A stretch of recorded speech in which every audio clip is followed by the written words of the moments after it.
Let's begin the morning, though, with the latest overnight developments in the race for the White House. NBC's Andrea Michell has more on how it all unfolded and what's next. Andrea, good morning to you. Well, good morning, Matt. For the 10th time in a row, Barack Obama defeated Hillary Clinton, and his showing is so strong in Wisconsin that now she faces big decisions about just how negative to be in critical states to come, like Texas.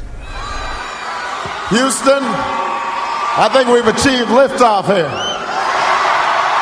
Already in Texas Tuesday night, Barack Obama celebrated his Wisconsin victory. He won the night at the polls and in stagecraft. Hillary Clinton had only been speaking for 6 minutes when Obama took the stage, knocking her off all the cable networks. And to help communities rebound from this housing crisis, because no one should foreclose on the American dream, and we're going to stop it. The etiquette of the campaign at an end. For 47 minutes, he spoke in prime time. The problem that we face in America today is not the lack of good ideas. It's that Washington has become a place where good ideas go to die.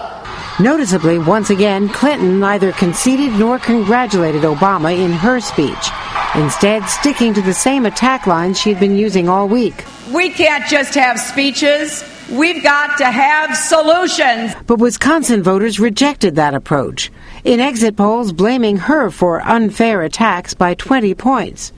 Another Clinton strategy, portray Obama as not experienced enough to be commander-in-chief. One of us is ready to be commander-in-chief in a dangerous world. But exit polls show voters picked him over her as the best commander-in-chief, 51-47. As your commander-in-chief, my job will be to keep you safe. Clinton recently retooled her message to strike a populist note in Ohio.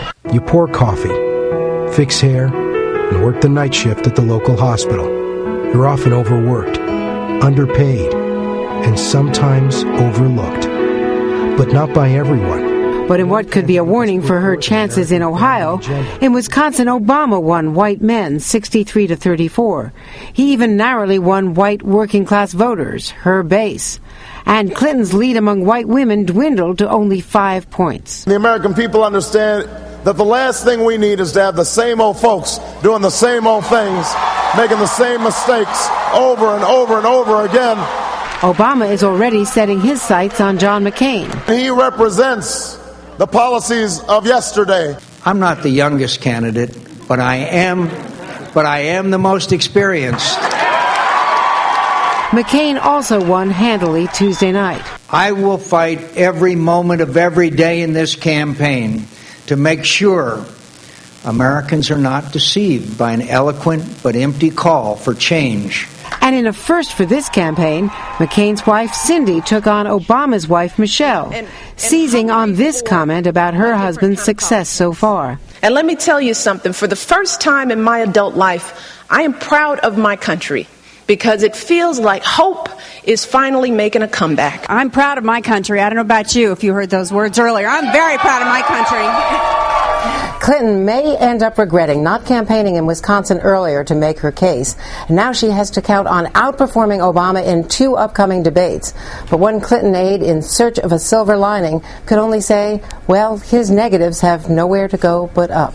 Meredith? All right, Andrea Mitchell, thanks very much.